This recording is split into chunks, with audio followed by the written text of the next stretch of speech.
جی میرا نام مراد احمد ہے۔ اب میں اپنی خود کی تعریف کیا کروں؟ آپ نے اکثر وہ لوگ دیکھے ہوں گے نا جو ساری زندگی محنت کرتے ہیں، پڑھائی میں دل لگاتے ہیں کہ ان کا مستقبل روشن ہو۔ نہیں، آپ غلط سمجھ رہے ہیں، میں ہرگز ایسا نہیں ہوں۔ بچپن میں پڑھائی سے زیادہ ٹی وی اور باہر کھیلنے پہ دھیان دیا، نہ کھیلا اچھا اور پڑھائی تو نہ ہی پوچھیے۔ جوانی میں لگا کہ ہیرو بن جاتے ہیں، پڑھنا بھی نہیں پڑے گا، لیکن وہاں بھی قسمت نے کچھ ساتھ نہ دیا۔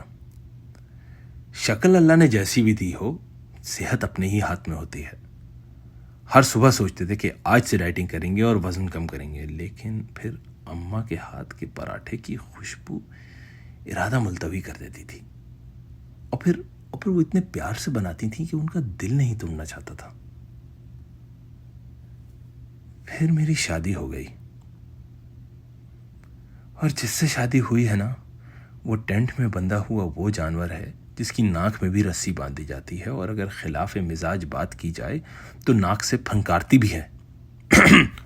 بیگم آ رہی ہے۔ چلیں جناب، بات کرتے ہیں قربانی کی۔ بیگم نے کہا، اس بار اگر تم ادھمرا بکرا لائے نا تو تم ہی کو ذبح کر دیا جائے گا۔ بتائیے جناب، یہ بھی کوئی بات ہوئی؟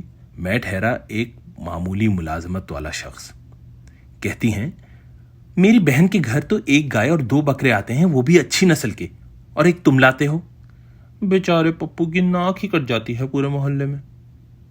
پپو ہماری اکلوتی اولاد ہے جو بالکل باپ کی طرح۔ چلیے رہنے دیجیے۔ ہر سال کی طرح اس سال بھی منڈی میں سونے کے بھاؤ جانور بک رہے تھے۔ ایک تو یہ ٹینٹ کا ٹرینڈ شروع ہو چکا ہے، اور لوگوں کو کچھ انگریزی بھی آ گئی ہے۔ جس کو دیکھو بھولا فارم، منو فارم کا بورڈ لگائے، معمولی جانور نسلی بتا کے بیچا جا رہا ہے۔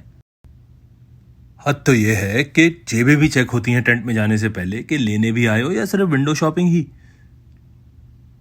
ایک زمانہ تھا آپ اپنے پرانے گھسے پٹے کپڑے پہن کے جایا کرتے تھے، اور اب سمجھ لیں فیشن شو ہوتا ہے، لوگ پکنک منانے آتے ہیں۔ خیر، بڑی ہمت کر کے ایک بکرے کا سودا کرنے کی کوشش کی تو جناب فرماتے ہیں 1 لاکھ کا ہے۔ میری آنکھیں پھٹی رہ گئیں تو کہتا ہے، سر یہ اے سی میں رہتا ہے اور امپورٹڈ لوسن کھاتا ہے، دودھ بھی ڈبے والا پلاتے ہیں ہم اس کو۔ اور پھر اس نے لمبی تمہید باندھنا شروع کر دی۔ احساس شرمندگی سے ہم نے کہا کہ نہیں یار، اس میں کچھ دم نہیں، ہم کو اس سے بھی بڑا بکرا چاہیے۔ اس نے پلٹ کے کہا، سر انسان کو اپنی چادر دیکھ کے پاؤں پھیلانے چاہیے۔ 1 سیکنڈ کے لیے تو لگا فرصت سے ذلیل ہو گئے، لیکن دوسرے ہی لمحے اس کی بات نے دل کو چھو لیا۔ پتہ چلا ٹینٹ کے پیچھے ایک منڈی اور ہے جو مڈل کلاس ملازمت کرنے والوں کے لیے لگائی گئی ہے، آسان اقساط کا بھی انتظام ہے۔ تو ہم بھی وہاں ہو لیے۔ ایک بکرا پسند آیا جس کے دانت چیک کرنے پہ حیرت ہوئی کہ دودھ جیسے سفید دانت، وہ بھی 2۔ بس پھر کیا تھا، ہم نے سودا کیا اور سینہ پھلاتے ہوئے بکرا لے آئے۔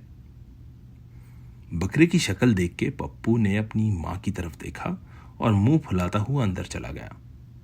میں سمجھ گیا جناب کو پسند نہیں آیا، لیکن جیسے ہی بکرے کی شان میں جو قصیدے ہم نے سنے تھے وہ سنانے شروع کیے، بیگم بھی خوش اور پپو بھی۔